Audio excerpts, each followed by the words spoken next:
As-Sunnah, As-Sunnah, As-Sunnah Foundation. As-Sunnah, As-Sunnah, As-Sunnah Foundation. আসসালামু আলাইকুম ওয়া রাহমাতুল্লাহি ওয়া বারাকাতুহু। আলহামদুলিল্লাহ ওয়াসসালাতু ওয়াসসালামু আলা রাসূলিল্লাহ ওয়া আলা আলিহি ওয়া আসহাবিহি ওয়া মান ওয়ালাহু আম্মা বাদ। সুপ্রিয় দর্শক শ্রোতা ভাই বোন, দেশ কিংবা প্রবাস যে যেখান থেকে দেখছেন, আপনাদের সকলকে সাদর আমন্ত্রণ জানাচ্ছি আস-সুন্নাহ ফাউন্ডেশন স্টুডিও থেকে। আপনারা দেখছেন আস-সুন্নাহ ফাউন্ডেশন আয়োজিত সাপ্তাহিক সরাসরি প্রশ্নোত্তরমূলক অনুষ্ঠান শরঈ সমাধানের 260তম পর্ব। অন্যান্য দিনের মতো আজও ইনশা আল্লাহ তাআলা আপনাদের সঙ্গে ঘণ্টা ব্যাপী থাকছে এবং আপনাদের করা জীবন জিজ্ঞাসার উত্তর কোরআন এবং হাদিসের আলোকে দেওয়ার চেষ্টা করছি। ওমা তৌফিকি ইল্লা বিল্লাহ। আপনার যে কোনো জীবন জিজ্ঞাসামূলক প্রশ্ন বাংলায় সংক্ষেপে এই পোস্টের মন্তব্যের ঘরে লিখুন। আমরা ইনশাআল্লাহ আপনার প্রশ্ন উত্তর দেওয়ার আপ্রাণ চেষ্টা অব্যাহত রাখবো। সেই সাথে আমাদের এই অনুষ্ঠানটি একযোগে প্রচারিত হচ্ছে যেই সমস্ত পেজ এবং চ্যানেলে, সেসব জায়গায় প্রশ্ন করলে আমরা ইনশাআল্লাহ আপনাদের প্রশ্ন উত্তর দেওয়ার চেষ্টা করব। আপনারা দেখতে পাচ্ছেন এই লাইভ অনুষ্ঠানটি আমাদের ভেরিফাইড ফেসবুক পেজ থেকে, আস-সুন্নাহ ফাউন্ডেশনের ভেরিফাইড ফেসবুক পেজ থেকে এবং আমাদের ভেরিফাইড ইউটিউব চ্যানেল এবং অন্যান্য পেজের চ্যানেলসমূহ একযোগে। প্রিয় দর্শক, আস-সুন্নাহ ফাউন্ডেশনের কোনো আপডেট থেকে থাকলে সেটাকে আমরা শুরুতে জানানোর চেষ্টা করি। এ সপ্তাহে আপনাদেরকে জানাবার মতো নতুন আপডেট হলো যে আমরা ইনশাআল্লাহ বিদিনিল্লাহ কোরবানির প্রজেক্ট শুরু করতে যাচ্ছি এবং তার প্রস্তুতি শেষ পর্যায়ে অনেকখানি।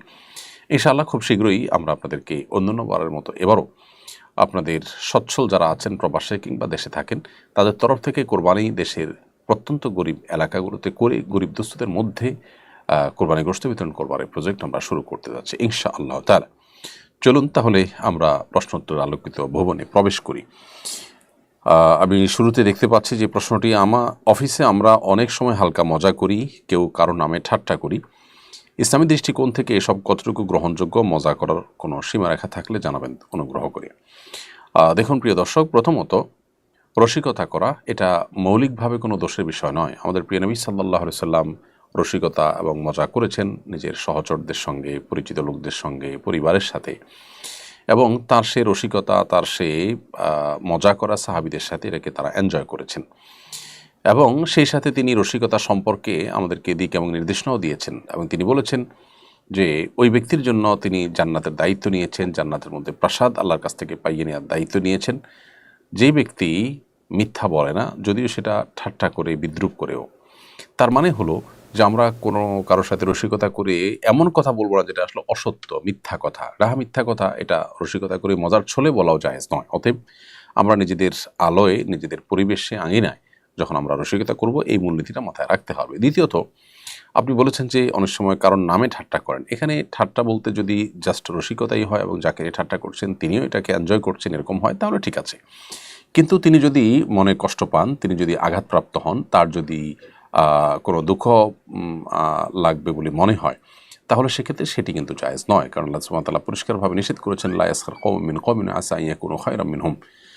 কেউ যেন কাউকে নিয়ে বিদ্রূপ না করে, ঠাট্টা না করে, এটা নিষেধ। এবং সেই সাথে কারণ নামকে ব্যঙ্গ করে আপনি রসিকতা যদি করেন, সেক্ষেত্রে আমাদের মাথায় রাখতে হবে, আল্লাহ বলেছেন ওয়ালা তানাবাযু বিল আলকাব, তোমরা কারণ নাম ব্যঙ্গ বিদ্রূপ করে ডাকবে না।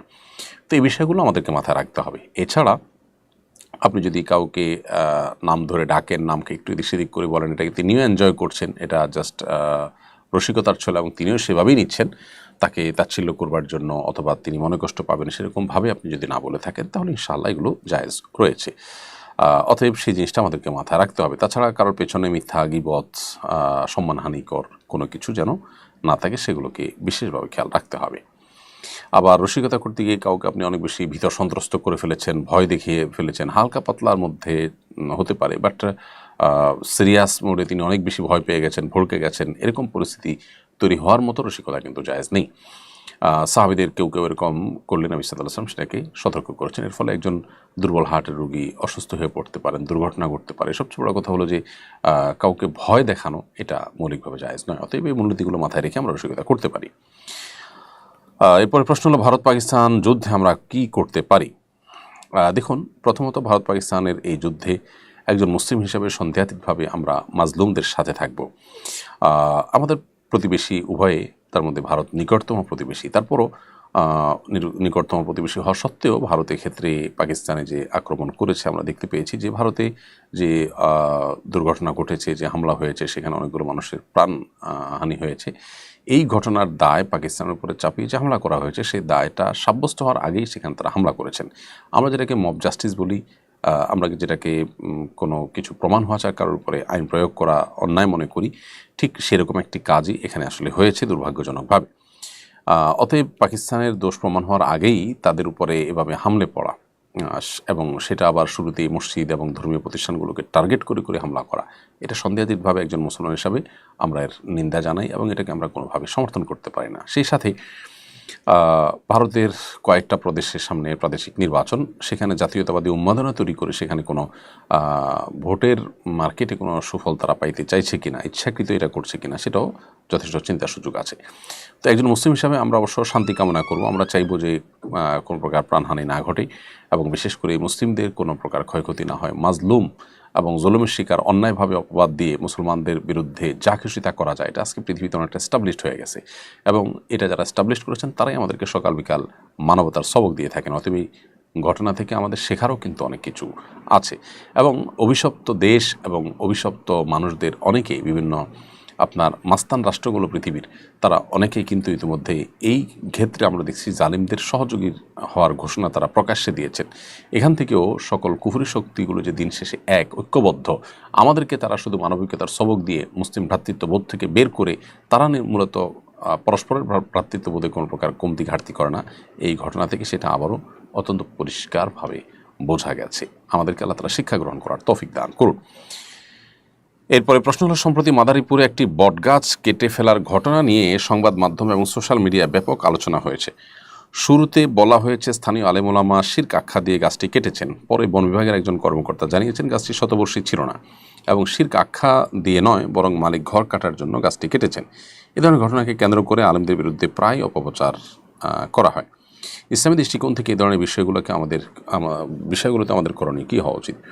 প্রথম কথা হলো শতবর্ষী নয় সেটাকে শতবর্ষী বানানো। দ্বিতীয়ত হলো যে এই গাছকে কেন্দ্র করে সমাজে যদি কোনো কুসংস্কার থাকে, মানুষের মধ্যে ভুল বিশ্বাস থাকে, সেটা দূর করবার জন্য গাছকে যদি কেটেই ফেলে দেওয়া হয়, তো আলেমরা দেশে উদ্যোগ নিয়েও থাকেন, কি এমন অন্যায় করেছেন, একটা গাছ কেটেছেন, যদি কেটেন বিষয়টি সেরকম ঘটেনি, আমরা ইতিমধ্যে নিশ্চিত হলাম, ধরা যাক এরকম ঘটনা ঘটেছেও, এটাকে যেভাবে ফলো করে প্রকাশ করা হলো, প্রচার করা হলো, মানুষ কুসংস্কারে নিমজ্জিত থাকবে, শিরকে লিপ্ত অবস্থা থেকে বাঁচাবার জন্য গাছের মালিককে কনভিন্স করে যদি সেটা কাটার উদ্যোগ নেওয়া হয়, সেখানে তো অন্যায় কিছু নেই।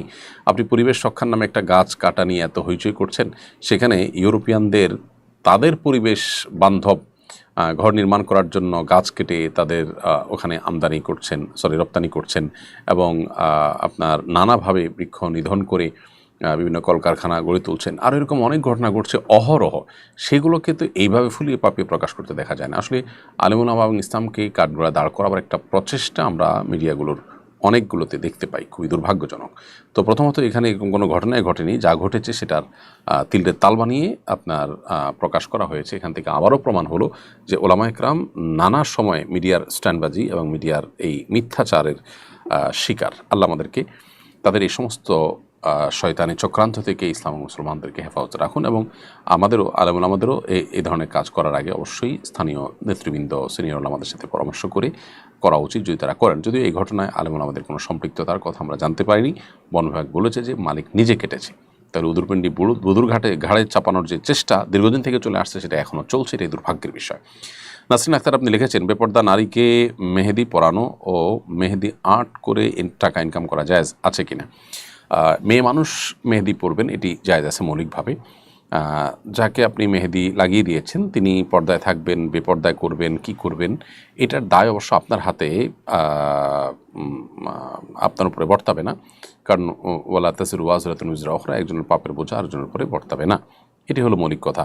তবে কোনো নারী কোনো পুরুষকে মেহেদি দেওয়ার মতো কাজ যদি আপনি করেন আপনার বিজনেসের পারপাস, সেটা কিন্তু নাজায়েজ হবে। অতএব নারীদেরকে যদি মেহেদি লাগিয়ে দিয়ে দেয়, সেটি কোনো নাজায়েজ কাজ হবে না ইনশাআল্লাহ তাআলা।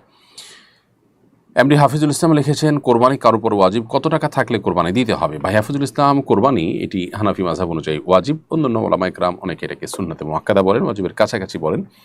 এই ওয়াজিবটা হবে যখন একজন মানুষ তার কাছে জাকাত ফরজ হওয়ার মতো টাকা থাকবে, অর্থাৎ 83 থেকে 85 গ্রাম স্বর্ণ এটার মালিক, অথবা আপনার 52 এই পরিমাণ রূপার মালিক যখন কেউ হবে, আর এর পরিমাণ স্বর্ণের মালিক যখন হবে, আমরা ভরিতে হিসাব করলে 7.5 ভরি স্বর্ণের মালিক যখন কেউ হবে, অথবা এটার পাশাপাশি যদি স্বর্ণ রূপা যে কোনো একটা মানদণ্ড হতে পারে, অতএব রূপার দাম কম হিসাবে রূপারটাই আগে মানুষ স্পর্শ করবে নেশাব, সেটাই স্বাভাবিক। সেই হিসাবে রূপার হিসাব করলে আমরা 52.5 ভরি রূপা এটা কেনার জন্য যে পরিমাণ টাকা লাগে বর্তমান বাজারে 80 থেকে 85 হাজার টাকা, এই টাকার মালিক হলেই তার উপরে জাকাত আবশ্যক হয় 1 বছর হলে, আর কোরবানি আবশ্যক হবে 1 বছর হওয়ার আগেও যদি এরকম টাকা থাকে কোরবানির দিনগুলোতে। তাহলে 83 বা 85 গ্রাম স্বর্ণের কথা বলেছি, ওইটা নয়, বরং রূপারটা স্পর্শ করলেই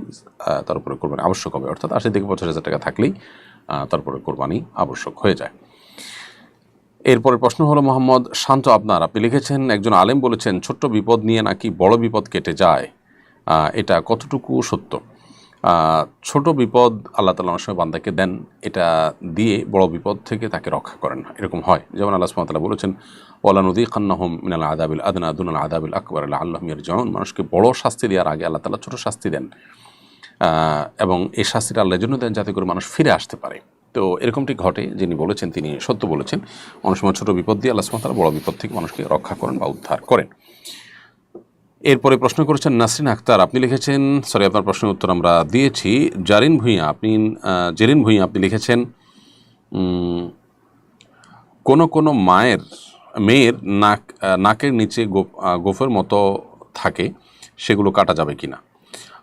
প্রথম কথা হলো যে আপনার নাকের নিচে যদি গোফ উঠে যায় কোনো মেয়েদের এবং সেটা চোখে পড়ার মতো হয়, তাহলে এটা তার বলতে পারি আমরা শারীরিক ত্রুটি, অতএব এইটা কাটা যাবে, বরং কেটে ফেলাটাই উত্তম, পুরুষের সাথে সাদৃশ্য যেন না হয়। অনেক উলামা ইকরাম যেমন ইমাম ইবনে আবিদিন শামী রাহিমাহুল্লাহ ফতোয়া শামীতে এটাকে মুস্তাহাব বলেছেন। মাবিয়া সুলতান লিখেছেন, আমি সৌদি আরবে থাকি, বাসায় কাজ করি, এখান থেকে আমি কি মাহরাম ছাড়া উমরা যেতে পারবো? বোন মাবিয়া সুলতানা, আপনি যেখানে বসবাস করছেন সে বসবাস স্থল থেকে বাইতুল্লাহ এর দূরত্ব যদি 77.25 কিলোমিটার হয়, তাহলে সেক্ষেত্রে এটা সফরের দূরত্ব, এটুকু বা এর চাইতে বেশি দূরত্ব যদি হয় তাহলে সেক্ষেত্রে আপনার মাহরাম ছাড়া আপনার জন্য সফর করা জায়েজ হবে না। আর এর কম হলে আপনি মাহরাম ছাড়াও সেখানে গিয়ে উমরা করতে পারবেন। আর সেক্ষেত্রে আপনি বাসায় কাজ করছেন, সেখানে মাহরাম ছাড়া গিয়েছেন, সেজন্য আপনার তওবা করা উচিত, এবং মাহরাম ছাড়া সফর করার কারণে গুনাহ হয়েছে। সেখানে আপনি যেখানে কাজ করছেন সেখানে যদি পর্দা পরিপূর্ণ মেনটেন করতে পারেন তো ভালো, আর না হলে সেটা কিন্তু আরেকটি গুনাহের বিষয়। আল্লাহ তাআলা আমাদেরকে হেফাজত করুন। হালাল উপার্জনের পথগুলো কঠিন হয়ে আসছে, আমাদের বোনরা নানা কারণে তারা এ ধরনের পরিস্থিতির মুখোমুখি হচ্ছেন। আল্লাহ তাআলা তাদের হালাল উপার্জনের ব্যবস্থা করুন, আমরা দোয়া করি। নুমাইয়া নেহা লিখেছেন, বাবু হওয়ার পর থেকে আমি অনেক বেশি শুকিয়ে গেছি। আমার নানি দাদিরা বলছেন এটার জন্য নাকি ডাহুক পাখির মাংস খেতে হবে এবং এই পাখি জবাই করে মাথায় রক্ত দিতে হবে, এটা করা জায়েজ হবে কিনা? ডাহুক পাখি গোশত মৌলিকভাবে হালাল, সেটা ভিন্ন বিষয়, কিন্তু আপনার বিয়ের পর শুকিয়ে গেলে এটা খেলে ভালো হবে, এর কোনো বৈজ্ঞানিক ভিত্তি বা অভিজ্ঞতা দ্বারা কোনো প্রমাণ না থাকলে সেটা একটা কুসংস্কারের জন্য বিশ্বাস হবে, সেই বিশ্বাস থেকে খাওয়া যাবে না। আর যদি এটা অভিজ্ঞতা দ্বারা প্রমাণিত যে বিয়ে হওয়ার পর, বাচ্চা কাচ্চা হওয়ার পর মানুষ ফিজিক্যালি অসুস্থ হয়ে পড়ে এবং তার ফলে রাহুক পাখির গোশত খেলে শক্তি হয়, এরকম যদি অভিজ্ঞতা দ্বারা প্রমাণ হয় বা এর বৈজ্ঞানিক কোনো ভিত্তি থাকে তাহলে তো এটা ভিন্ন বিষয়, খাওয়া যাবে। বাট রক্ত মাথায় দেওয়া এটা কোনো অবস্থাতে জায়েজ নয়, এটি গুনাহের কথা, কারণ রক্ত না পাক, অতএব মাথায় দিলে গুনাহ হবে, এবং এটি কুসংস্কারের জন্য বিশ্বাস, সেটা একেবারে সুস্পষ্ট। নাজমুল শিকদার লিখেছেন, হজ না করে সেই টাকাটা যদি আমরা গরিব মানুষকে দিয়ে স্বাবলম্বী করি, এতে হজের সওয়াব পাওয়া যাবে কি না? ভাই নাজমুল শিকদার, হজ না করে আপনার টাকাটা গরিব মানুষকে আপনি দিলে হজের সওয়াব আদায় হবে না। হজ ভিন্ন জিনিস, গরিব মানুষকে দানের সওয়াব ভিন্ন। আপনার নিজের ফরজ হজ আদায় হয়ে গেছে, এখন নফল হজ না করে আপনি গরিব মানুষকে দান করতে চান, দিতে পারেন, সেটা আপনার ব্যাপার, তবে এর কারণে হজের সওয়াব পাবেন না, দানের সওয়াব আপনি ঠিকই পাবেন ইনশাআল্লাহ তাআলা। মোহাম্মদুল্লাহ মঈন লিখেছেন, কেউ যদি ইসরায়েলি পণ্য বিক্রয় করে তাহলে তার উপার্জন কি হালাল হবে কি না? যদি পণ্যটি হালাল হয়, মৌলিকভাবে হালাল পণ্য কেনাবেচা হয়, তাহলে সেক্ষেত্রে সেটা পণ্যটি হালাল হওয়ার কারণে সেটা কেনাবেচা করা হারাম হবে না বা তার দ্বারা উপার্জিত সম্পদ হারাম হবে না। তবে মৌলিকভাবে মুসলিমদের প্রতি আপনার সহমর্মিতার জায়গা থেকে মুসলিমদের প্রতি, মাজলুম মুসলমানদের প্রতি, ফিলিস্তিনি মুসলমানদের প্রতি আপনার যে তাদের প্রতি যে আপনার সিম্প্যাথি, সেই জায়গা থেকে আপনি এ ধরনের কেনাবেচা করা বা এই ধরনের জিনিসপত্র কেনাবেচা করা এটা আপনার জন্য অনৈতিক কাজ। এটা আপনার মানুষ হিসাবে, মুসলমান হিসাবে দায়িত্বশীলতার পরিচয় নয়, সেটা অনুচিত সন্দেহাতীতভাবে। কিন্তু এর মানে এই নয় যে আপনার উপার্জিত টাকা হারাম হয়ে যাবে। এরপরে প্রশ্ন হলো, গাজওয়াতুল হিন্দে নামে এক যুদ্ধের কথা কোনো বক্তা প্রচার করে থাকেন, উক্ত যুদ্ধের সত্যতা ও বিবরণ সম্পর্কে জানতে চাই। এ সম্পর্কে সওবান রাদিয়াল্লাহু তাআলা থেকে, আবু রাদিয়াল্লাহু তাআলা থেকে একাধিক বর্ণনা রয়েছে। এর মধ্যে সওবান রাদিয়াল্লাহু তাআলা বর্ণিত হাদিসটি সহিহ। সেখানে আমরা দেখতে পাই যে নবী সাল্লাল্লাহু আলাইহি ওয়াসাল্লাম দুটি যুদ্ধের ব্যাপারে আমাদেরকে ভবিষ্যদ্বাণী করে গেছেন। একটা হলো হিন্দুস্তানে যেটি হবে, আরেকটি হলো ঈসা আলাইহিস সালামের সাথে কিছু লোক লড়বে। তো এই হাদিসটি মোটামুটি গ্রহণযোগ্যতার লেভেলে যায়। এছাড়া আবু রাদিয়াল্লাহু তাআলা থেকে একই হাদিস 3টি সূত্রে বর্ণিত হয়েছে। সবগুলো সূত্রেই দুর্বলতা আছে, কিন্তু একই বিষয়ে আরও হাদিস থাকার কারণে সে দুর্বলতা কেটে অনেকে এটাকে হাসান লিগাইরিহি বা অন্য কারণে এটি গ্রহণযোগ্যতার লেভেল পর্যন্ত পৌঁছেছে বলে বলেন। এর বাইরে আবু রাদিয়াল্লাহু তাআলা থেকে আরও একটি তো তিনটি সূত্রে বর্ণিত আছে, আর আরেকটি হাদিসে তার কাছ থেকে বর্ণিত হয়েছে যেখানে বিজয়ের ভবিষ্যদ্বাণী রয়েছে এবং সেই যুদ্ধ হবে, যুদ্ধে মুসলমানরা বিজয়ী হবেন এবং শেষ জামানায় এটি অনুষ্ঠিত হবে, এরকম কথাও রয়েছে। তবে সেটা সনদ কিছুটা দুর্বল। মোটা দাগে এই হাদিসগুলোকে অ্যানালাইসিস করার পর ওলামায়ে কেরাম অনেকেই বলেছে যে এটি নবী সাল্লাল্লাহু আলাইহি ওয়াসাল্লামের একটি ভবিষ্যদ্বাণী। এটি হতে পারে যে গত হয়ে গেছে, কারণ ইতিপূর্বে যে যুদ্ধগুলো হয়েছে, বিশেষ করে মোহাম্মদ বিন কাসিমের নেতৃত্বে, তারপর সুলতান মাহমুদ রাহিমাহুল্লাহ তার নেতৃত্বে যে যুদ্ধ হয়েছে, অনেকে বলেছেন সেটাই গজওয়াতুল হিন্দ।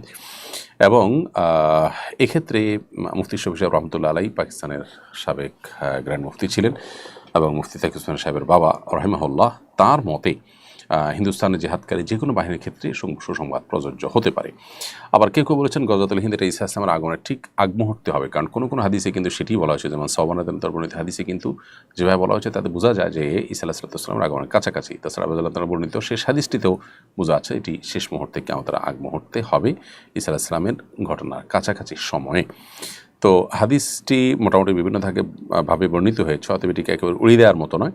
তারপর স্পেসিফিক কোনো ঘটনাকেও এটাই গজওয়াতুল হিন্দ এরকম বলে নির্ধারণ করাও কঠিন। তবে কিয়ামতের আলামত সংক্রান্ত মৌলিক একটা নীতিমালা আছে। যেমন আমরা দেখি শেখ মোহাম্মদ আল আরিফি, ডক্টর মোহাম্মদ আল আরিফি, সৌদি আরবের একজন প্রসিদ্ধ আলেমীদ্বীন, তার একটা বই আছে আশরাতুস সাআহ, আরেকটা আছে নেহায়াতুল আলম, কিয়ামতের আলামতসমূহ বড় বই আছে, নেহায়াতুল আলম আরেকটা বই আছে। তো তার এই আশরাতুস সাআহ বা নেহায়াতুল আলম বইয়ে তিনি লিখেছেন যে কিয়ামতের আলামতসমূহের ক্ষেত্রে মৌলিক কিছু নীতিমালা বা কিছু প্রিন্সিপাল আছে ওলামায়ে কেরামের মধ্যে। তার মধ্যে একটা হলো যে নবী সাল্লাল্লাহু আলাইহি ওয়াসাল্লাম কোনো ঘটনা ঘটবে বলেছেন, সেটার যদি স্পেসিফিক কোনো কিছু ইন্ডিকেট তিনি করে না দিয়ে থাকেন, তাহলে সেক্ষেত্রে কোনো বিশেষ ঘটনাকেই সেটা ফিট করা, এটা মানে কিয়ামতের হাদিস, কিয়ামত সংশ্লিষ্ট বা ভবিষ্যদ্বাণী সংশ্লিষ্ট হাদিসগুলোর ব্যাখ্যার যে মৌলিক নীতিমালা তার পরিপন্থী। এই জন্য সুনির্দিষ্ট ঘটনাকে এটাই গজওয়াতুল হিন্দ এরকম বলাটা আসলে কঠিন, বিশেষ করে যখন বিভিন্ন হাদিস এটাকে ঈসা ইসলামের কাছাকাছি সময় বলা হয়েছে। আবার কিছু কিছু হাদিসে জেনারেলি বলা হয়েছে সে সমস্ত হাদিসের আলোকে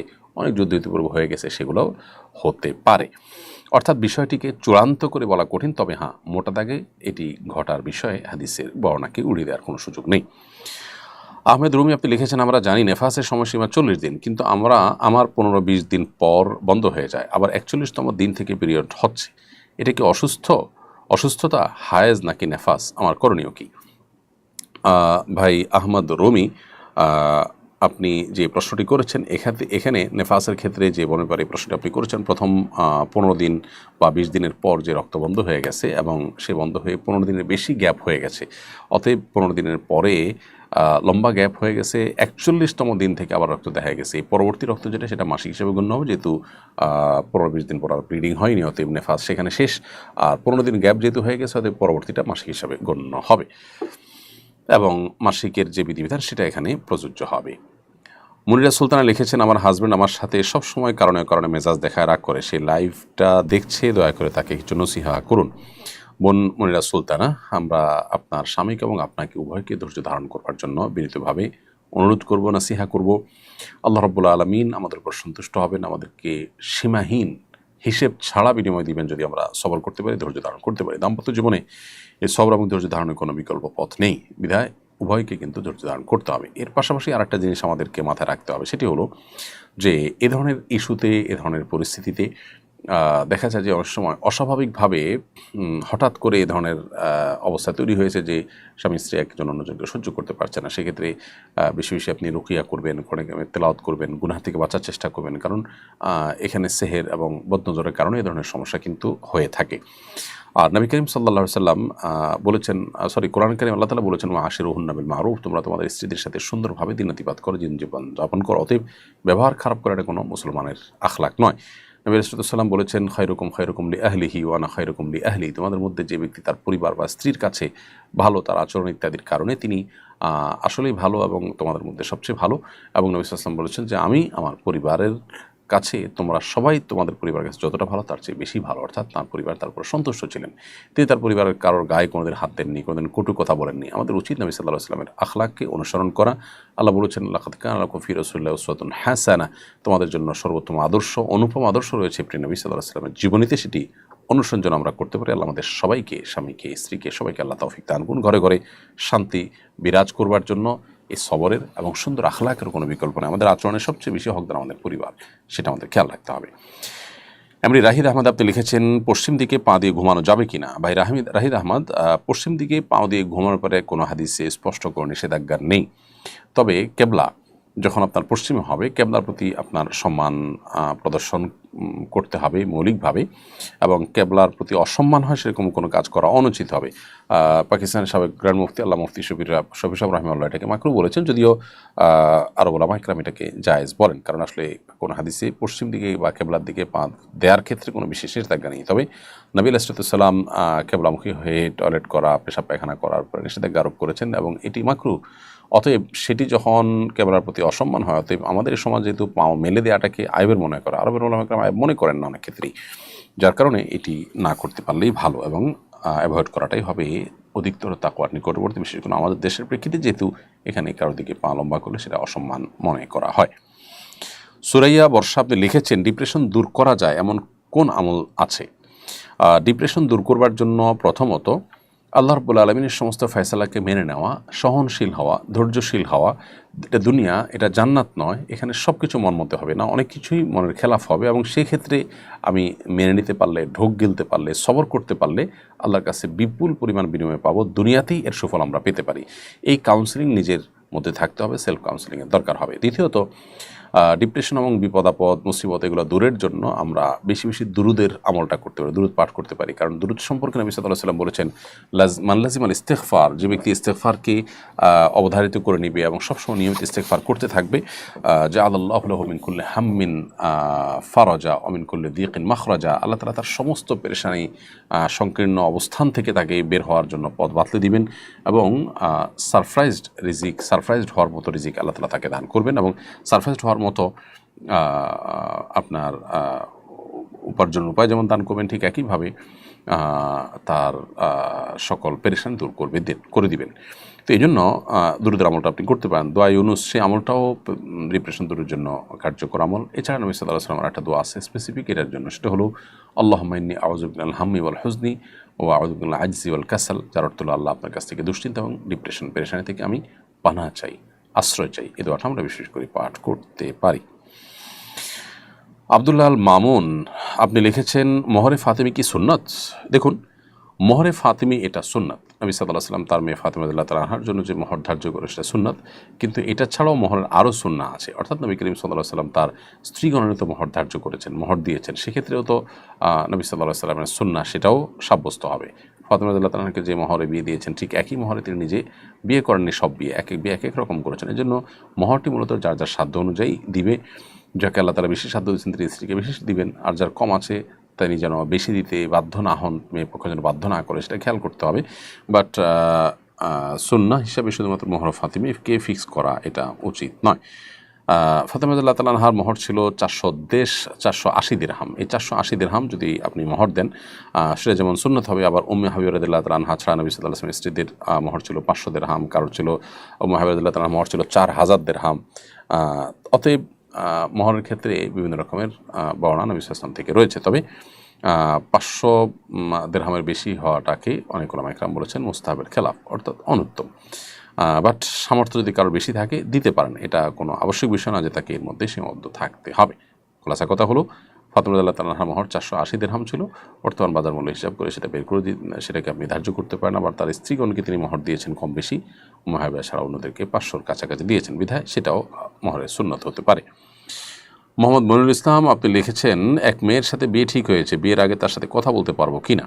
কোনো মেয়ের সাথে যদি বিয়ে ঠিক হয়ে থাকে তাহলে বিয়ে চূড়ান্ত হওয়ার আগ পর্যন্ত এবং আগদ হয়ে যাওয়ার আগ পর্যন্ত তার সাথে যোগাযোগ করা, কথাবার্তা বলা, এটা অপ্রয়োজনে যদি হয় সেটা নাজায়েজ হবে, অনুচিত হবে, সেটা আমাদের খেয়াল রাখতে হবে।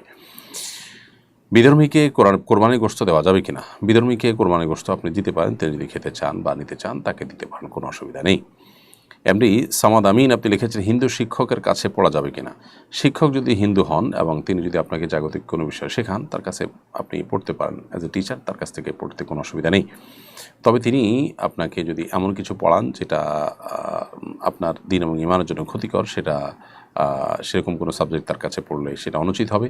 আর এছাড়া যদি কোনো ভালো মুসলিম দিনদার ভালো মুত্তাকি শিক্ষক পাওয়া যায়, তাও সেটাকে প্রায়োরিটি দেওয়া সবসময় উচিত হবে, কারণ শিক্ষকের ব্যক্তিত্বের প্রভাব নানাভাবে শিক্ষার্থীর উপর পড়ে থাকে। কোরবানির পশুর পেটে কোরবানি করার আগে বা পরে বাচ্চা পাওয়া গেলে এর বিধান কি?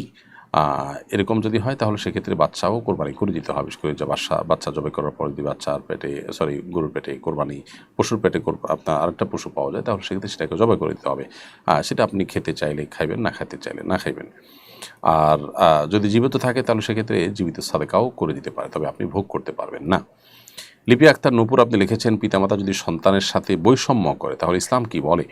পিতামাতাও যদি বৈষম্য করে সেটা অন্যায় সর্বাবস্থায়। অতএব মা বাবাও সন্তানদের প্রতি যেন জুলুম না হয় সেদিকটা তাদের খেয়াল করতে হবে। মা বাবা হয়েছেন দেখে তারা যা খুশি তা করবেন, সেই লাইসেন্স তারা কিন্তু পান নাই। আল্লাহ তাআলা এহসান তার নিজের জন্য আবশ্যক করে রেখেছেন। আল্লাহ তাআলা নিজের জন্য জুলুম না করাকে আবশ্যক করে নিয়েছেন। আল্লাহ সুবহানাহু ওয়া তাআলা বলেছেন, ইন্নী হারামতু যুলমা আলা নাফসি ফালা তাযালামু। হে বান্দাগণ, আমি আমার নিজের প্রতি জুলুমকে হারাম করেছি। আল্লাহ নিজের জুলুমকে নিজের জন্য হারাম যদি করে থাকেন, তাহলে মা বাবার জন্য কীভাবে সন্তানের প্রতি জুলুম বা বৈষম্য করা হালাল হতে পারে? পশু জবাইয়ের পর নিস্তেজ হওয়ার আগেই চামড়া খসানো বা অন্য কোনো অঙ্গ কাটা যাবে কিনা? পশু জবের পর পশুর পুরো প্রাণ সঞ্চারিত হয়ে বের হয়ে পরিপূর্ণভাবে তার মৃত্যু নিশ্চিত হওয়ার আগ পর্যন্ত তার চামড়া ইত্যাদি কাটাকাটি করা এটা অনুচিত কাজ, কারণ এতে পশুর কষ্ট হয়। অহেতুক পশুকে কষ্ট দেওয়া এটা নাজায়েজ কাজ এবং মাকরুহ তাহরিমি। নবী সাল্লাল্লাহু আলাইহি ওয়াসাল্লাম বলেছেন, ইন্নাল্লাহা কাতাবাল ইহসানা আলা কুল্লি শাই। সহিহ হাদিসে তিনি বলেছেন, আল্লাহ তাআলা প্রত্যেকটা বস্তুর সাথে ইহসান করাটাকে আমাদের জন্য আবশ্যক করে দিয়েছেন। ফাইদা যাবাহতুম ফাহসিনুজ যিবহাতা ওয়া ইদা কাতালতুম ফাহসিনুল কিতলা। কাউকে যদি বিচারিক কারণে বা যুদ্ধের ময়দানে হত্যা করতে হয়, সেখানেও তুমি নির্মমতা অবলম্বন করবে না তোমরা। আর পশু জবাই করতে হলে সেখানেও নির্মমতা অবলম্বন করতে যাবে না। তো এই সমস্ত হাদিসের আলোকে আমাদেরকে অবশ্যই যথাসম্ভব সহনশীল হতে হবে এবং আপনার পশুর আপনার জবের পর পরিপূর্ণ নিস্তেজ হওয়া পর্যন্ত সবর করতে হবে। তার আগেই চামড়া ছেঁড়া বা পায়ের রগ ছেঁড়া যাবে না। এরপরে রজনী আক্তার আপনি লিখেছেন, বিয়ে নিয়ে অনেক সমস্যায় আছে, কেউ পছন্দ করছে না, কি করতে পারি? আল্লাহর ফয়সালা হওয়া পর্যন্ত অপেক্ষা করতে হবে, সবর করতে হবে, বেসবর হলে চলবে না। আল্লাহর অনেক প্রিয় বান্দা বান্দিগণ আছেন যাদের জীবনে বিয়ে হয়নি, তারা আল্লাহর প্রিয় বান্দা হয়ে দুনিয়া থেকে চলে গেছেন। ইমানদারের সবচেয়ে বড় টেনশনের বিষয় তারা আল্লাহ তার উপর সন্তুষ্ট কিনা সেটি, তার আখিরাত তিনি কামাই করে যেতে পারছেন কিনা সেটি। এছাড়া বিয়ে না হওয়ার কারণে অতিরিক্ত দুশ্চিন্তা করা, এটা সন্দেহাতীতভাবে একজন মুসলমানের সাথে যায় না। তিনি সবর করবেন। আর অনেক সময় দেখা যায় আল্লাহ তাআলা পরীক্ষা করেন বান্দাকে। আল্লাহ বলেছেন, ওয়ালানাবলুওয়ান্নাকুম বিশাইইম মিনাল খাউফি ওয়াল জু'i ওয়া নাকসিম মিনাল আমওয়ালি ওয়াল আনফুসি ওয়াস সামারাত ওয়া বাশশিরিস সাবিরিন। আল্লাহ তাআলা মানুষের ফল ফসলের ক্ষতি, জীবনের হানি অনেক কিছু দিয়ে পরীক্ষা করেন। আল্লাহ বলেছেন, এরপরে যারা ধৈর্যশীল তাদেরকে সুসংবাদ দান করো। বিধায় আপনি সবর করবেন এবং যথাযথভাবে চেষ্টা অব্যাহত রাখবেন। অনেক সময় দেখা যায় ব্ল্যাক ম্যাজিক বা হাসাদ ইত্যাদির কারণে মানুষের বিয়ে হয় না। অতএব সেক্ষেত্রে আপনি ভালো কোনো রাখির শরণাপন্ন হতে পারেন, অথবা রুকিয়া এই ক্ষেত্রে কীভাবে করবেন সেটা জেনে সেলফ রুকিয়াও আপনি করতে পারবেন। প্রিয় দর্শক, দেখতে দেখতে আমরা অনুষ্ঠানের ঠিক মাঝামাঝি পর্যায়ে এসে পৌঁছেছি। সময় হয়েছে ছোট্ট একটি বিরতিতে যাওয়ার। আশা করছি আমাদের সঙ্গেই থাকবেন। বিরতির পর আমরা আবারও ফিরে আসবো ইনশাআল্লাহ তাআলা। সুন্নাহ ফাউন্ডেশন মসজিদ কমপ্লেক্স ও ইসলামিক সেন্টার, একটি লালিত স্বপ্ন। ইনশাআল্লাহ শিক্ষা, সেবা ও দাওয়া সহ ফাউন্ডেশনের বহুবিধ কার্যক্রমের কেন্দ্র হবে এই কমপ্লেক্স। ঢাকার নতুন বাজারের অদূরে কেনা জমিতে শীঘ্রই নির্মাণ কাজ শুরু হবে ইনশাআল্লাহ। সাদাকায়ে জারিয়ামূলক এই প্রকল্পে শরিক হতে পারেন আপনিও। আসুন। প্রিয় দর্শক, বিরতির পর আবার আপনাদেরকে স্বাগতম জানাচ্ছি শরীর সমাধান অনুষ্ঠানে। আপনারা দেখছেন আমাদের আসুন্নাহ ফাউন্ডেশন আয়োজিত সাপ্তাহিক প্রশ্নোত্তরমূলক অনুষ্ঠান শরীর সমাধান 260তম পর্ব। বিরতির আগে আমরা অনেকগুলো প্রশ্নের উত্তর দেওয়ার চেষ্টা করেছি আল্লাহ তাআলার অশেষ অনুগ্রহে। এ পর্যায়ে আমি দেখতে পাচ্ছি মহসিনা আক্তার মোমো, আপনি লিখেছেন, আমার বাবার 3 ভাই 2 বোন। আমার বাবা মারা গেছেন 1 বছর হয়েছে, কিন্তু এখনও আমাদের প্রাপ্য জমি বুঝে দিচ্ছেন না। আমার প্রশ্ন হচ্ছে, আমার বাবার কেনা জমি কি আমার চাচা এবং ফুফুরা পাবেন? বোন মহসিনা আক্তার, প্রথম কথা হলো, আপনার বাবার মৃত্যুর পর সেই সম্পদ ভাগ বন্টন করা এটা আপনাদের অধিকার। এখানে আপনার চাচা বা ফুফুরা তারা বাধা দেওয়ার কোনো নৈতিক কারণ নেই। কোনো ব্যক্তির মৃত্যুর পর তার যদি ছেলে মেয়ে থাকে, সন্তান থাকলে সেক্ষেত্রে ভাই বা বোন কিছু পান না। অতএব আপনার বাবার সম্পদে আপনার চাচা, আপনার ফুফুরা কিছুই পাবেন না যেহেতু আপনারা বেঁচে আছেন।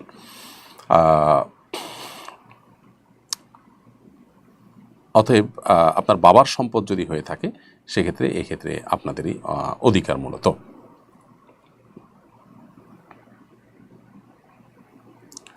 আর মেয়ে মানুষ যদি আপনি একা হন, যে আপনার কোনো ভাই নাই, হ্যাঁ, তাহলে ভিন্ন হতো, কিন্তু আপনি যেহেতু ভাই আছে বলেছেন তাহলে সেক্ষেত্রে তারা পাবেন না। শহীদুল ইসলাম, আপনি লিখেছেন, বিসিএস পরীক্ষা দেওয়ার জন্য দাড়ি ছোট করা যাবে কিনা? ভাই শহীদুল ইসলাম, বিসিএস পরীক্ষা দেওয়ার জন্য দাড়ি ছোট করা সর্বাবস্থা গুনাহ, যেহেতু এক্ষেত্রেও গুনাহ। আপনি এটা পার্থিব সুবিধা আদায়ের জন্য বা একটা সুবিধা পাওয়ার জন্য যদি দাড়ি ছোট করেন সেটা অবশ্যই তাকওয়ার খেলাফ, সেটা অবশ্যই গুনাহের কথা। আল্লাহর উপর ভরসা করা উচিত এবং আল্লাহর উপরে তাওয়াক্কুল করা উচিত। হ্যাঁ, যদি আপনি এটি করেই ফেলে থাকেন সেক্ষেত্রে তওবা করবেন, আল্লাহ তাআলা আশা করা যায় মাফ করবেন। একজন ইমানদার তিনি আল্লাহর প্রতি ভরসা থাকা দরকার, দিনের ক্ষেত্রে নো কম্প্রোমাইজের লেভেলে যাওয়া দরকার। আল্লাহ তাআলা রিজিকের মালিক, না খাইয়ে মারবেন না। হ্যাঁ, আমি যদি দিন পরিপূর্ণভাবে মানতে গিয়ে কোনো হারাম কাজ না করে যদি কোনো সুবিধা পেতে পাই আলহামদুলিল্লাহ, না হলে আমি এটাকে আল্লাহর জন্য স্যাক্রিফাইস হিসেবে ধরবো। এরকম ইমানি পাওয়ার এবং শক্তি আমাদের থাকা উচিত। লিচু ব্যবসায়ীদের অভ্যাস হলো পরিমাণে কম দেয়া। 100 লিচু কিনে বাসায় এলে দেখা যায় মাত্র 90টি আছে। এরপরে ব্যবসায়ীদের উদ্দেশ্যে কিছু বলুন। যদি 100 লিচু বিক্রি করা হয় তাহলে 100ই দিতে হবে, 50টি বিক্রি করলে 50টিই দিতে হবে। 5টি বা 10টি কম দেওয়া এটা অবশ্যই গুনাহের কথা। আপনি যদি বলেন যে সবাই এভাবে বিক্রি করেন, কেউ 5টা বা 10টা পরিপূর্ণ করে দেন না, বরং এটা কম রেখেই দেন, তাহলে সেক্ষেত্রে আপনি আপনার কাস্টমারদেরকে বলবেন, ভাই অন্যরা এভাবে করে, আমি এটা করি না, এজন্য আমাকে দাম এত দিতে হবে। এতে আপনার হয়তো কিছু কাস্টমার কম হবে, বিক্রি হয়তো কম হবে, কিন্তু একটা পর্যায়ে ইনশাআল্লাহ বিদিনিল্লাহ আপনার একটা কাস্টমার বেস গড়ে উঠবে যারা জানে আপনি সততার সাথে ব্যবসা করেন। আর তাছাড়া আল্লাহর জন্য এই স্যাক্রিফাইসটুকু আপনার নেক আমল হিসেবে গণ্য হবে ইনশাআল্লাহ তাআলা। কেভিন মিথনিক আইডি থেকে আপনি লিখেছেন, আমি একজন ভারতীয় মুসলিম নাগরিক। বর্তমানে ভারত ও পাকিস্তানের মধ্যে যুদ্ধাবস্থা চলছে। উভয় পক্ষই হামলা চালাচ্ছে, সাধারণ মানুষ নিহত হচ্ছে, মসজিদ ধ্বংস হচ্ছে। ভারত হিন্দু সংখ্যাগরিষ্ঠ রাষ্ট্র হলেও আমি এখানকার নাগরিক। যদি আমি পাকিস্তানকে সমর্থন করি তাহলে দেশদ্রোহিতার বিপদে পড়তে পারি। আবার ভারতকে সমর্থন করলে মুসলিম বিশ্ব, বিশেষ করে বাংলাদেশের মুসলমানরা আমাকে গালি দেয়। এমত অবস্থায় কোরআন ও হাদিসের আলোকে একজন ভারতীয় মুসলিমের করণীয় কী হওয়া উচিত?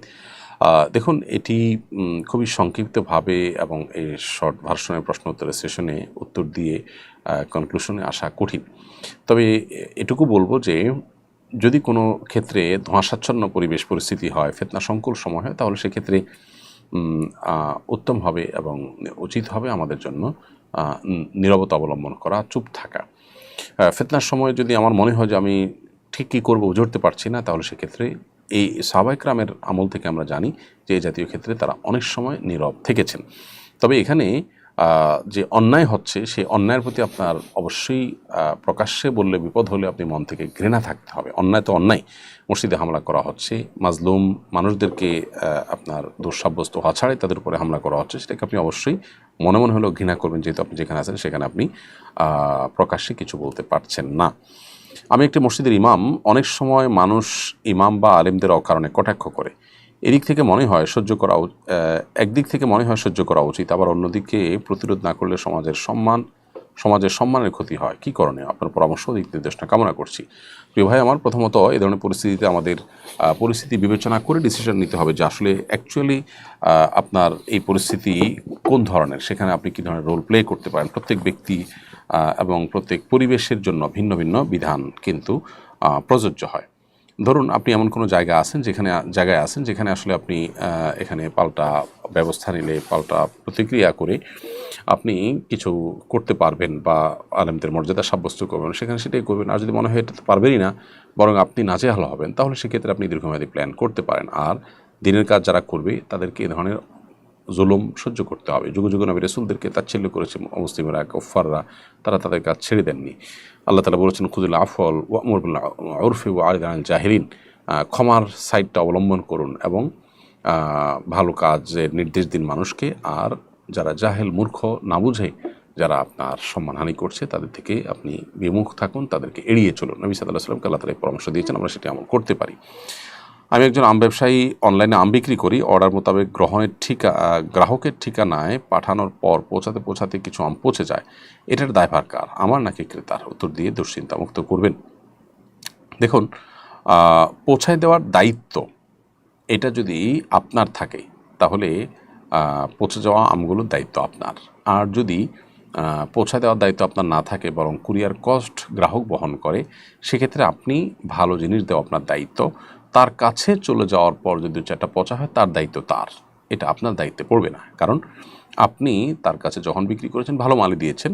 এখন বহন করার দায়িত্ব, পরিবহনের জিম্মাদারি যেহেতু তার পক্ষ থেকে শুধু আপনি করে দিয়েছেন, টাকাটা সেই দিয়েছে, তাহলে সেক্ষেত্রে পরিবহনকালীন সময় নষ্ট হলে এটা আপনার উপরে দায় বর্তাবে না। এখনকার তরুণরা সোশ্যাল মিডিয়ায় অতিমাত্রায় সময় ব্যয় করছে, যা তাদের পড়াশোনা ও নৈতিকতার উপর নেতিবাচক প্রভাব ফেলছে। একজন অভিভাবক হিসাবে আমি কিভাবে তাদের সঠিক পথে পরিচালিত করতে পারি? অভিভাবক হিসাবে আমাদের নিজেদের মোবাইল ফোনের অতিরিক্ত ব্যবহার বন্ধ করতে হবে এবং নিজেরা বাচ্চাদেরকে প্রচুর পরিমাণ সময় দিতে হবে। মোবাইল ইত্যাদি থেকে দূরে থেকে তাদেরকে সময় দিলে ইনশাআল্লাহ তার একটা সুফল আমরা পাব। দ্বিতীয়ত, অভিভাবক হিসাবে আমরা সোশ্যাল মিডিয়াতে বিচরণ করা সন্তানদেরকে সেখান থেকে সরিয়ে আনার জন্য তাদের উপযোগী খেলাধুলার পরিবেশ, ফিজিক্যাল এক্সারসাইজের জায়গা তাদেরকে দিতে হবে, বিকল্প বিনোদনের ব্যবস্থা তাদের জন্য করতে হবে এবং সে সমস্ত পরিবারের ছেলে মেয়ে এবং সে সমস্ত শিক্ষা প্রতিষ্ঠান ইত্যাদি অ্যাভয়েড করতে হবে যেগুলোতে আসলে এই ধরনের ডিভাইসের ছড়াছড়ি, বাচ্চাদের মধ্যে ব্যবহারের ব্যাপক প্রচলন আছে, কারণ পরিবেশ দ্বারা বাচ্চারা অনেক বেশি প্রভাবিত হয়। তারপরও আজকে চতুর্দিকে মানুষ যেভাবে আক্রান্ত এই রোগে, সেখানে আসলে শুধু কিছু পরিবারের সাথে মেশা বন্ধ করে দিলে সন্তানরা যে একেবারে নিরাপদ হিসাবে তা নয়, জন্য এক্সট্রা আরও বিভিন্ন রকমের অ্যাক্টিভিটিস চালাতে হবে। মোহাম্মদ সাজিদ লিখেছেন, আমার বয়স 16 বছর, আমি এখন 10ম শ্রেণীতে পড়ি। আমি সুন্নত অনুসরণ করে দাঁড়িয়ে রেখেছি, কিন্তু অনেকেই আমাকে কটূক্তি করে। কেউ কেউ বলে দাড়ি ছোট করে রাখো, আবার কেউ নিজের মায়ের দোহাই দিয়ে বলে দাড়ি কেটে ফেলো। আমি খুবই মানসিক কষ্টে থাকি, এখন আমার করণীয় কি? ভাই সাজিদ, আপনি যেই পরিবেশে আছেন, আপনি ইয়াং মানুষ, 16 বছর বয়স মাত্র, সেখানে যারা আপনাকে এই সমস্ত কথা বলছে তারা দিন বা ইসলাম সম্পর্কে, আল্লাহর প্রতি ঈমান আখিরাত সম্পর্কে তারা খুব বেশি ওয়াকিফাল নন। তাদের এই অজ্ঞানতা এবং মূর্খতার কারণে তারা এই সমস্ত কথা বলছেন। বিধায় আপনার কর্তব্য হবে এ ধরনের এনভায়রনমেন্ট, এ ধরনের পরিবেশ এটাকে এড়িয়ে চলা। এরকম বন্ধু এবং সঙ্গীদেরকে আপনি আপনার জীবনসঙ্গী হিসাবে, বন্ধু হিসাবে গ্রহণ করুন, যারা আপনার সাথে এ ধরনের আচরণ করবে না, যারা অন্তত আল্লাহর ভয় তাদের অন্তরে থাকবে। মনে রাখবেন, ভালো কাজ যখন মানুষ করতে যায় এ ধরনের বাধা আসে। আমাদের নবী সাল্লাল্লাহু আলাইহি ওয়াসাল্লামের প্রতি প্রচুর বাধা এসেছে। আপনি হয়তো বয়স কম হওয়ার কারণে আপনার জন্য সহ্য করাটা কষ্ট হচ্ছে, সেজন্যই আমি বলেছি যে এ ধরনের পরিবেশ থেকে নিজেকে দূরে সরাবার চেষ্টা আপনি অব্যাহত রাখুন এবং আপনি অটল থাকুন। মনে রাখবেন, পৃথিবীতে নিজের পথ, সঠিক পথের উপরে যে যত অটল থাকতে পেরেছে আল্লাহ তাকে তত বেশি সম্মানিত করেছেন এবং সাকসেস করেছেন।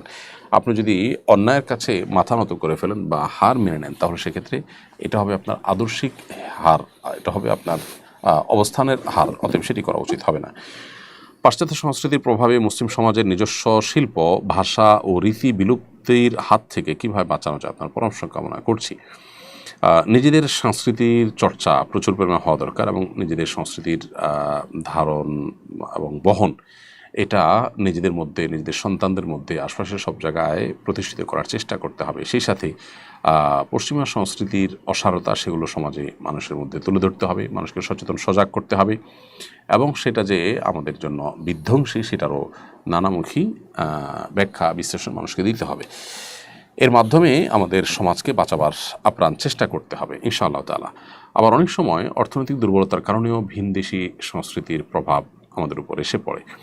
অতএব একদিকে দিনী শিক্ষার ব্যাপক বিস্তার সেটি যেমন ঘটাতে হবে, অপরদিকে নিজেদের কৃষ্টি কালচারকে ধারণ করা, বহন করা, সেটা চর্চা করার পরিমাণ বাড়াতে হবে, এবং সেটার সাথে সাথে নিজেদের অর্থনৈতিক মুক্তির চেষ্টাও অব্যাহত রাখতে হবে, যাতে করে অন্যদের আর্থিক কোনো প্রকার সুবিধা দেওয়ার বিনিময়ে আমাদেরকে কোনো তাদের কৃষ্টি কালচার পুষ্টরা করতে না পারে।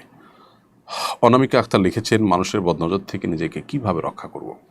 বোন অনামিকা, মানুষের বদনজর থেকে নিজেকে রক্ষা করবার জন্য প্রথমত বদনজর হতে পারে সেরকম জায়গা অ্যাভয়েড করা, সেরকম বিষয় অ্যাভয়েড করা। যেমন বাচ্চাদের প্রতি বদনজর হয়, অতএব তাদেরকে খুব সাজিয়ে গুজিয়ে মানুষের কাছে নিয়ে যাওয়া বা সোশ্যাল মিডিয়াতে পোস্ট করা, এগুলো থেকে বিরত থাকতে হবে।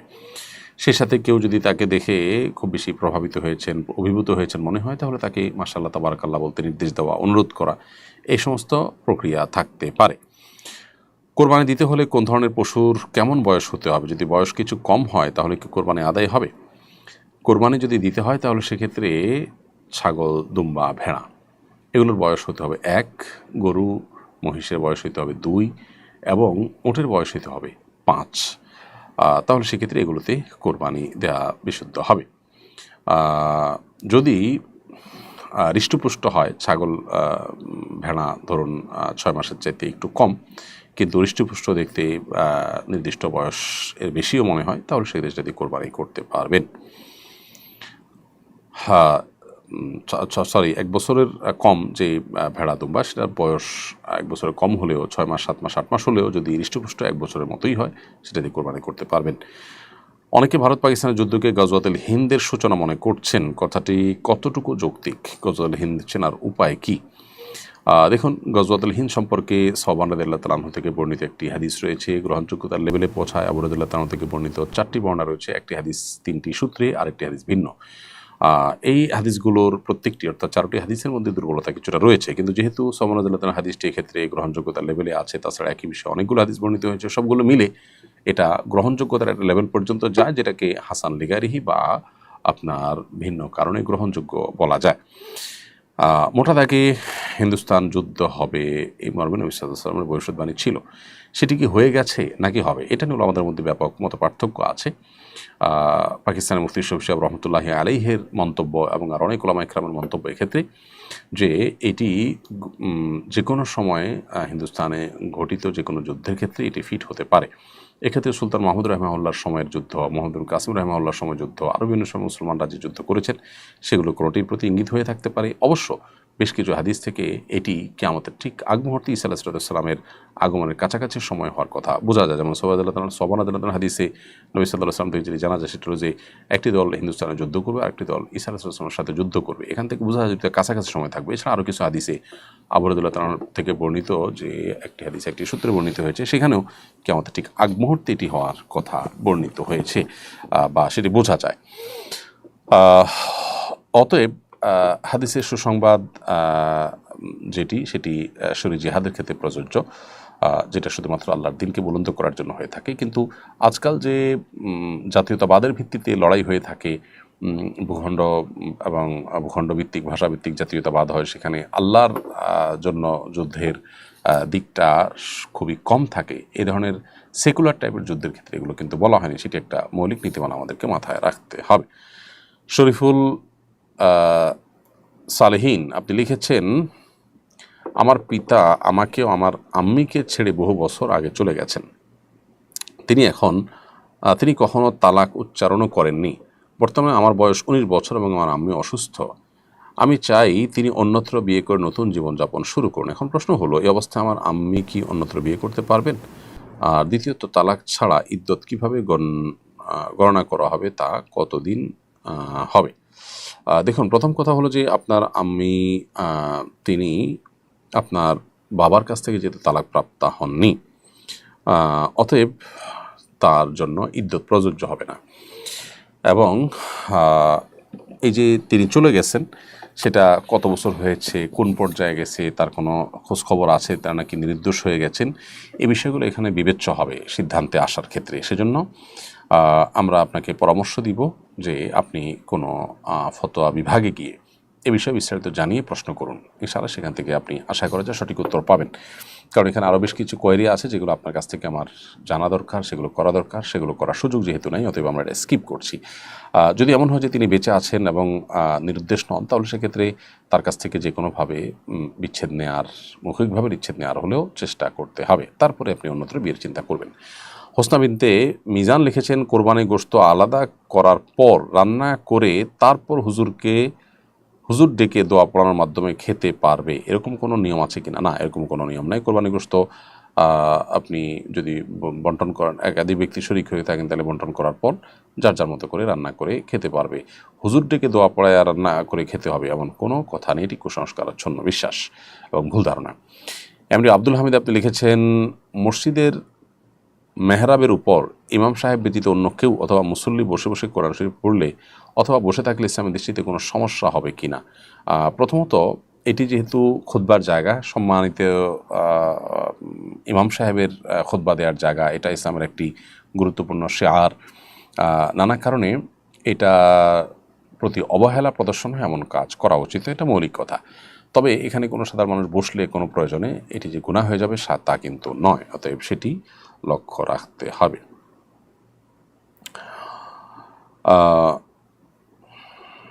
এমডি রবিউল ইসলাম রবি আপনি লিখেছেন, সংসারে প্রতিদিন ঝামেলা হয়, আমার স্বামী বা আমি কেউ ইচ্ছা করে করি না, আমরা এ থেকে কীভাবে মুক্তি পাবো? আজকাল ঘরে ঘরে এই ধরনের সমস্যা দেখা যায় প্রিয় ভাই আমার। অনেক সময় দেখা যায় এগুলো হাসাদের কারণে, পরস্পর স্বামী স্ত্রীর দাম্পত্য সম্পর্ক ভালো দেখে পরিবারের লোকদেরই অনেক সময় হিংসা হয়, বাইরের লোকদেরও হিংসা হয়। এই জন্য এই বিষয়গুলো গল্প দিয়ে বেড়ানো, প্রকাশ করে বেড়ানোটা অনুচিত সবসময়। আর হিংসার বাইরেও এখানে ব্ল্যাক ম্যাজিক হয়ে থাকতে পারে, নানাভাবে হয়ে থাকে। দুষ্টু জিনেরও বদনজরের সময় লাগে, যে নজরে হাসেদ বা হিংসাত্মক দৃষ্টি বলে। এগুলো থেকে বাঁচার জন্য আমাদের সকাল সন্ধ্যার আমলগুলো নিয়মিত করা দরকার। বাসায় কোরআন কারীমের তেলাওয়াত আজকাল উঠে গেছে পরিবারগুলোতে, সেগুলো বাড়াতে হবে। সেই সাথে রুকিয়া করাতে হবে, নিজেরা সেলফ রুকিয়া করতে পারেন অথবা কোনো রাখি শরণাপন্ন হতে পারেন। আল্লাহ তাআলা আশা করা যায় এটি দূর করে দেবেন ইনশাআল্লাহ তাআলা। এমডি ফজলে রব্বি কিং আপনি আইডি থেকে লিখেছেন, নতুন ঘর করার সময় প্রথম খুঁটির নিচে স্বর্ণরূপা ধুয়ে পানি এবং কলাপাতা সহ বিভিন্ন জিনিস দিয়ে দেওয়া জায়েজ আছে কিনা? নতুন ঘর করার সময় খুঁটির নিচে স্বর্ণরূপা ধুয়ে পানি বা কলাপাতা দেওয়া, এই জাতীয় বিষয়গুলো নিছকই কুসংস্কার। একজন মুসলিম কুসংস্কারাচ্ছন্ন বিশ্বাসী হতে পারেন না। মুসলিমের বিশ্বাসের ভিত্তি হবে কোরআন অথবা সুন্নাহ, কিংবা কোনো বিজ্ঞানভিত্তিক গবেষণা বা অভিজ্ঞতার ফসল। এর উপর ভিত্তি করে মুসলিম কোনো বিশ্বাস করতে পারেন। কোনো কাজ করে অভিজ্ঞতা দ্বারা প্রমাণিত হয়েছে এটা কার্যকর, বা বৈজ্ঞানিকভাবে এর যৌক্তিকতা প্রমাণিত হয়েছে, আল্লাহ এর ভিতরে এই কার্যকরিতা রেখেছেন, তখন সেটি আপনি বিশ্বাস করবেন, এটা করলে এটা হয়। কিন্তু এরকম কোনো কিছু ছাড়া জাস্ট আপনি কল্যাণের আশায় নতুন ঘর করার সময় এই স্বর্ণের উপর পানি ধুয়ে দিলে এটাতে বরকত হয়, কল্যাণ হয়, এগুলো বিশ্বাস করলে সেটা অবশ্যই কুসংস্কারের জন্য বিশ্বাস এবং এক ধরনের শিরকি বিশ্বাস, যেগুলো আপনার লাভ ক্ষতি করতে পারে এরকম মনে করা। ইলিন তাহসিন আপনি লিখেছেন, আমার মা বাবার 23 বছরের সংসার। আমার বাবা আমার আম্মু ও আমাদের 2 বোনকে অনেক কষ্ট দেয়, নির্যাতন করে, ঠিকমতো ভরণ পোষণ দেয় না। আমার আম্মু ও আমি সন্তান হিসেবে কি কাজ বা আমল করলে আমার বাবা চিরদিনের জন্য ভালো হয়ে যাবে? কি করলে পরিবারের রহমত ও সুখ শান্তি থাকবে? ভাই তাহসিন, আপনার বাবা আপনার মায়ের প্রতি জুলুম করছে, এটা দুর্ভাগ্যজনক। এটার জন্য প্রথমত আপনারা, যেহেতু আপনার বয়স 23 হয়ে গেছে, আপনি টিউশনি করে হলেও ছোটোখাটো কাজ করে হলেও আপনার মায়ের ভরণ পোষণ দেওয়া, তার কষ্ট লাঘবের চেষ্টা করবেন। সেই সাথে আপনার বাবাকে ভালো করার জন্য নিজেরা যদি সেরকম পরিস্থিতি পরিবেশ হয় তাহলে তাকে বোঝাবার চেষ্টা করবেন, আর না হলে অন্য কাউকে দিয়ে তাকে বোঝাবার জন্য আপ্রাণ চেষ্টা করবেন। মসজিদের ইমাম সাহেব, আশেপাশে যে সমস্ত মানুষগুলো আছে অথবা যাদের প্রভাব আপনার বাবার উপরে আছে, সে সমস্ত লোকগুলোকে দিয়ে বোঝানোর চেষ্টা করবেন, ওলামা ইকরামের বক্তব্য শোনানোর চেষ্টা করবেন, বিভিন্ন কৌশলে তাকে কাউন্সেলিংয়ের চেষ্টা করবেন এবং সবশেষে আল্লাহর কাছে দোয়াও অব্যাহত রাখবেন। এরপরও যদি কোনো উপায়ে তিনি সংশোধন না হন, তাহলে সেক্ষেত্রে সন্তান হিসেবে বাবার শাসনের দায়ভার আপনার কাঁধে নেওয়ার সুযোগ কিন্তু নেই, সবর আপনাদের করতে হবে। এবং আপনার মাকেও সেই সাথে বোঝাবেন যে দুনিয়া এটা জান্নাত নয়, সেখানে সব কিছু মন মতো হয় না, বিধায় সবরের কোনো বিকল্প ইমানদারের জন্য নেই, বিধায় সবরের পথটাকে অবলম্বন করতে হবে। এমনি রাকিব আপনি লিখেছেন, আমি প্রবাসে থাকি, আমার সাথে কিছু হিন্দু বা বেনামাজি থাকে, তাদের হাতের রান্না খাওয়া যাবে কিনা? দেখুন, রান্না কে করেছে আমরা সবসময় বলি যে এটা বিবেচ্য নয়, এটা দেখার বিষয় না যে রান্না কি হিন্দু করেছে নাকি মুসলমান করেছে। রান্না করা খাবারটা কার বাসায় খাচ্ছেন, মুসলমানের বাসায় না হিন্দুর বাসায়, এটাও দেখার বিষয় নয়।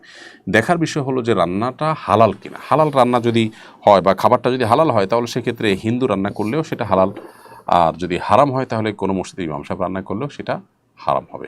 বিষয় হলো যে খাবারটা হালাল কিনা সেটা বিবেচনা করা।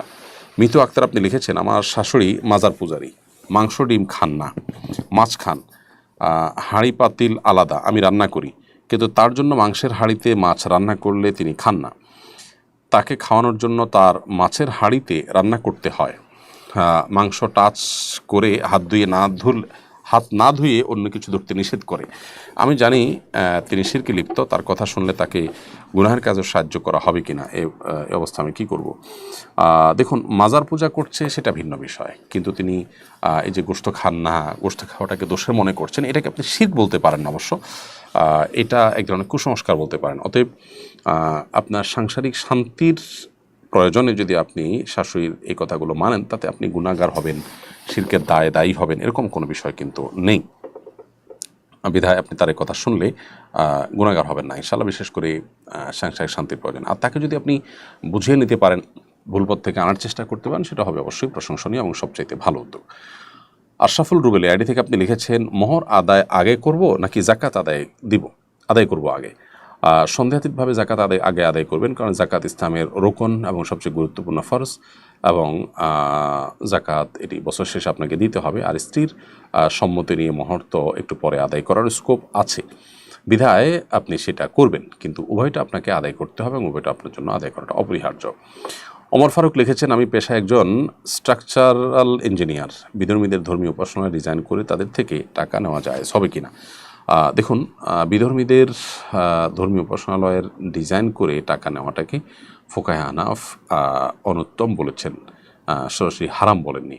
যদিও আরব উলামা ইকরাম এটাকে নাজায়েজ এবং গুনাহের কথা বলেছেন, কারণ এটি শিরকের কাজে এক ধরনের সহযোগিতা হয় এবং প্রত্যক্ষ সহযোগিতা হয়। সে কারণে আলী আহমেদ লিখেছেন, জানাজার নামাজের শেষের কাতারে দাঁড়ালে সওয়াব বেশি পাওয়া যায়, এটা কি সঠিক?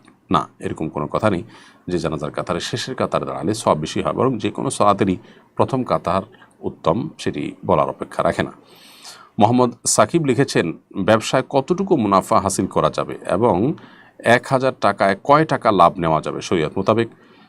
ভাই সাকিব, আপনার ব্যবসাতে নির্দিষ্ট কোনো অ্যামাউন্ট শরীয়ত ফিক্স করে দেয়নি যে এই পরিমাণ লাভ করতে পারবেন, হার ঠিক করে দেয়নি। এটা আসলে স্থান কাল পাত্র ভেদে পার্থক্য হয়। কোনো ক্ষেত্রে হয়তো একটা মাল অনেক দিন পরে একটা বিক্রি হয়, পরিমাণে সেটা বিক্রির রেশিওটা অনেক কম, সেটাতে লাভ বেশি করতে হয়। আবার অনেক সময় দেখা যায় যে কোনোটাতে রেশিওটা অনেক বেশি, সেখানে লাভ কম করলে চলে।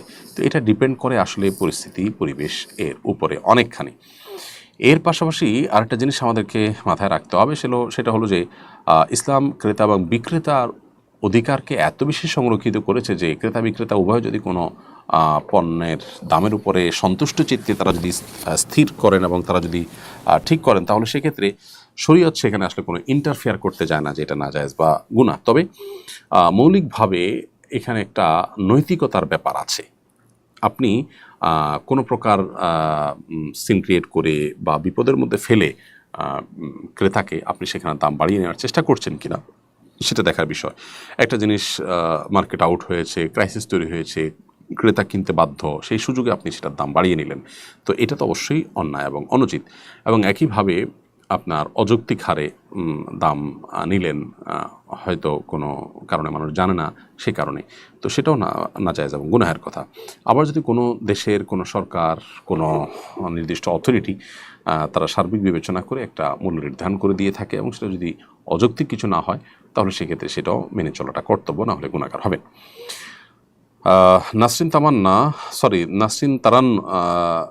নাসিরা তারান্নুম আপনি লিখেছেন, মা ও বউয়ের জন্য একজন এডিশনাল এসপি আত্মহত্যা করেছে, সম্পর্কে কিছু বলুন। দেখুন, আমাদের দাম্পত্য কলহ এবং পারিবারিক অশান্তিগুলো আমাদেরকে কুরে কুরে খাচ্ছে এবং শেষ করে দিচ্ছে। এটার জন্য সবচেয়ে বড় আসামি যে অপরাধীর কাঠগড়ায় দাঁড়াবে সেটা হলো যে পশ্চিমা সংস্কৃতি। এটি আমাদের সংসার ব্যবস্থাকে, আমাদের পরিবার ব্যবস্থাকে একেবারে দুমড়ে মুষড়ে দিচ্ছে এবং ধ্বংস করে দিচ্ছে। আমরা যত বেশি এই কালচারকে গায়ে মাখবো তত বেশি আমাদের পারিবারিক কলহ বাড়তে থাকবে দিন দিন, সেটা আমাদের চোখের সামনে পরিষ্কার। এর পাশাপাশি বাসা বাড়িগুলোতে আল্লাহর অবাধ্যতার নানাবিধ কারণেও আমরা বরকত থেকে বঞ্চিত হচ্ছি। যদিও এখানে যে যার কথা বলা হচ্ছে তিনি একজন অন্য ধর্মাবলম্বী, তারপরেও দিন শেষে তিনি আমাদের এই সমাজেরই অংশ। সো এই সমাজে আমাদের সমাজে মেয়েদেরকে নারী অধিকার দেওয়ার নাম করে তাদেরকে নানাভাবে বিভ্রান্ত করে সমাজগুলোতে ঘরে ঘরে সমাজে ঘরে ঘরে অশান্তি এবং দাম্পত্য সম্পর্কগুলোতে আপনার ধ্বংসলীলা চালানো হচ্ছে। এর বলি এ ধরনের মানুষজন অনবরত হতে থাকছে বিধায় এই ব্যাপারগুলোতে আমাদের প্রত্যেককে একটু নড়েচড়ে বসতে হবে, দায়িত্বশীল ভূমিকা পালন করতে হবে এবং নিজস্ব সংস্কৃতি রক্ষার জন্য শপথ আমাদেরকে নিতে হবে। আপনি শাহিনস ভয়েস এই আইডি থেকে আপনি লিখেছেন, বিয়ে করার পর মেয়ে তার বাবার বাড়িতে থাকা অবস্থায় অন্য ছেলের সাথে চলে গিয়ে কি মোহর দিতে হবে? বিয়ে করার পর মেয়ে তার বাবার বাড়িতে যদি থাকে এবং থেকে সে যদি অন্যত্র অন্য ছেলের সাথে চলে যায় আগের স্বামীর সাথে তালাক নেওয়া ছাড়া, তাহলে সে গুনাহে লিপ্ত সন্দেহাতীতভাবে। কিন্তু এটার কারণে ওই মেয়ের মোহর পাওয়ার অনুপযুক্ত বিবেচিত হবে না। বিয়ে হয়েছে, সংসার করেছেন, একসাথে থেকেছেন, তাহলে তারপরে আপনার উপরে মোহর দেওয়াটা আবশ্যক হয়ে যায় আপনার স্ত্রীর। এরপর তিনি কোনো অন্যায় করলে তিনি আল্লাহর কাছে দায়ী থাকবেন, কিন্তু ওই জন্য আপনি মোহর থেকে তাকে বঞ্চিত করতে পারেন না। তবে হ্যাঁ, যদি স্ত্রীর সম্মতিতে আপনি তালাক দেন, স্ত্রীর সম্মতি নয়, স্ত্রীর ডিমান্ডের প্রেক্ষিতে, যেটাকে খোলা তালাক বলা হয়, তাহলে সেক্ষেত্রে যে টাকা মোহর হিসাবে আপনি দিয়েছেন সেটাকে আপনি তার কাছ থেকে ফেরত নিতে পারেন, সেই রাইট আপনার রয়েছে। রাসেল আহমদ লিখেছেন, আমার শ্বশুর বাড়ি থেকে খাট এবং অন্যান্য আসবাবপত্র দিতে চাচ্ছে, আমি চাইনি। আমি বলেছি এগুলো যৌতুক। ওনারা বলছেন তুমি চাইলে যৌতুক হতো, এগুলো আমরা খুশি হয়ে দিয়েছি, আমার করণীয় কি? ভাই রাসেল আহমেদ, সাধারণত এই কালচার প্রতিষ্ঠিত হওয়ার ফলে আপনার শ্বশুর শাশুড়ি হয়তো সচ্ছল, অন্য বাবা মা এতটা সচ্ছল নন। সমাজ এগুলো প্রতিষ্ঠিত হওয়ার ফলে তারাও কিন্তু দিতে বাধ্য হন। এজন্য আপনি বিনয়ের সাথে এটা তাদেরকে বুঝিয়ে ফেরত দেওয়ার চেষ্টা করবেন। আর যদি কোনোভাবে এটা বোঝানো না যায়, তারা মনে কষ্ট পাবেন মনে হয়, তাহলে এটা নিলেও অন্য কোনোভাবে আপনি সেটার মূল্য বা ওইটা তাদেরকে পুষিয়ে দেওয়ার চেষ্টা করবেন, যাতে করে দিন শেষে আপনি তাদের কাছ থেকে নিয়েছেন এইটি অন্তত সাব্যস্ত না হয়। অনেক সময় বাবা মা নিজেরা অনেক বেশি সচ্ছল, তো সেই সূত্রে তারা যদি সচ্ছল হয়ে থাকেন তাহলে সেক্ষেত্রে তারা খুশি হয়ে দিলে এটা নাজায়েজ কিংবা সরাসরি হারাম হবে না। কিন্তু এই কালচার আমাদের সমাজ থেকে বিতাড়িত করা দরকার, না হলে অন্যরা সাফারার হবে, গরিব মানুষরা। সেই জায়গা থেকে আপনার এখানে শক্ত ভূমিকা থাকা উচিত।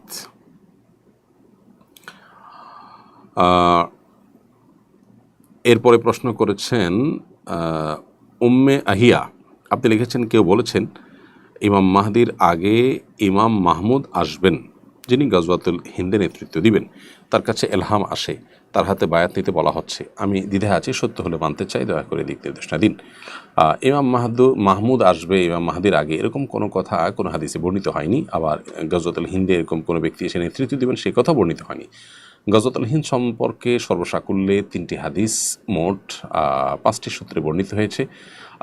এই হাদিসগুলোর মধ্যে একটি গ্রহণযোগ্যতার লেভেলে পৌঁছালেও বাকি 4টি বেশ দুর্বল। সবগুলো হাদিসকে একত্র করলে কোথাও এরকম কোনো নামের কথা বলা নেই যে তার হাতে বায়াত হতে হবে, তার নেতৃত্বে এই যুদ্ধ হবে।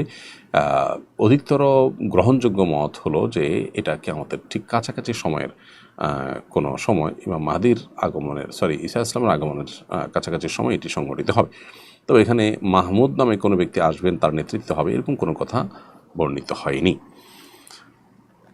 সুবাইহা তাবাসসুম, আপনি লিখেছেন, আমি এক ছেলের সাথে অবৈধ সম্পর্কে লিপ্ত হই।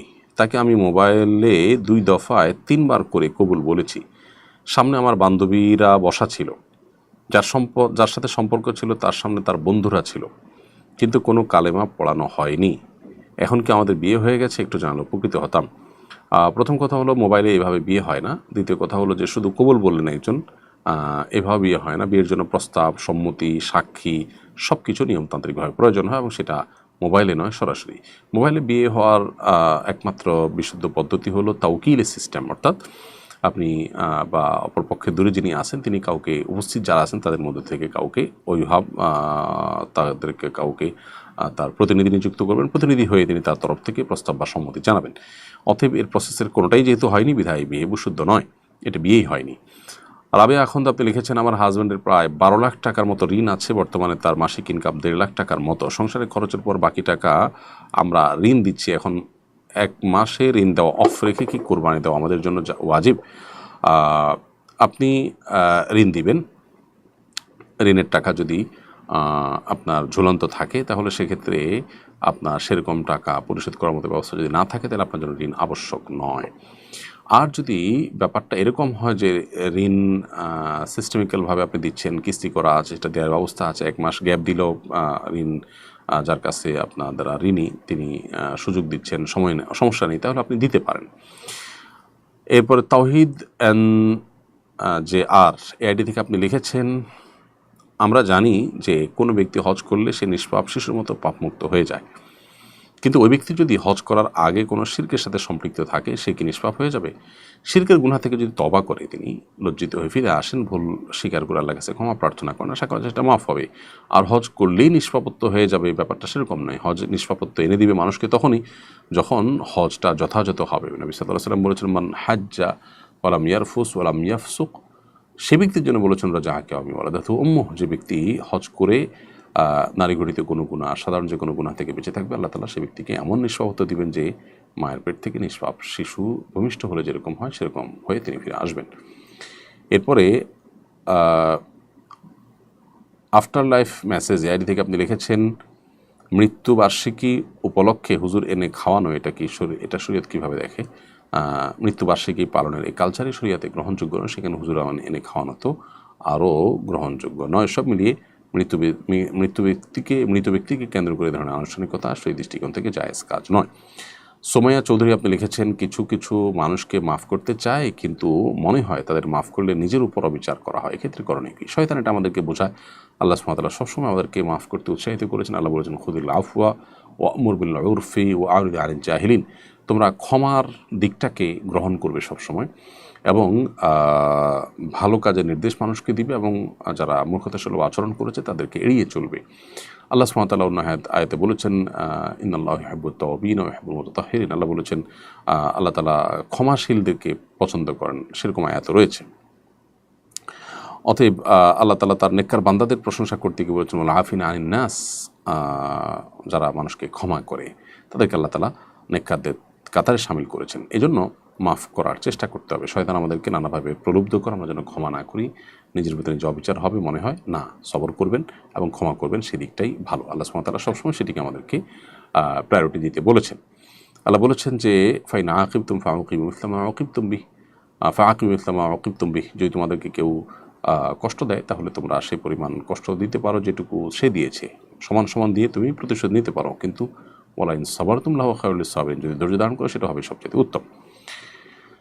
মোহাম্মদ ফজলে রাব্বি লিখেছেন, অ্যালকোহলযুক্ত পারফিউম ব্যবহারের হুকুম কি? অ্যালকোহলযুক্ত পারফিউম ব্যবহার করার ব্যাপারে ওলামা ইকরামের বিভিন্ন রকমের গবেষণা রয়েছে। সৌদি আরবের বিখ্যাত আলেম শেখ মোহাম্মদ সালেহ আল মুনাজ্জিদ হাফিজাহুল্লাহ তার ইসলাম কিউতে এ সম্পর্কে লিখেছেন যে অ্যালকোহলে যে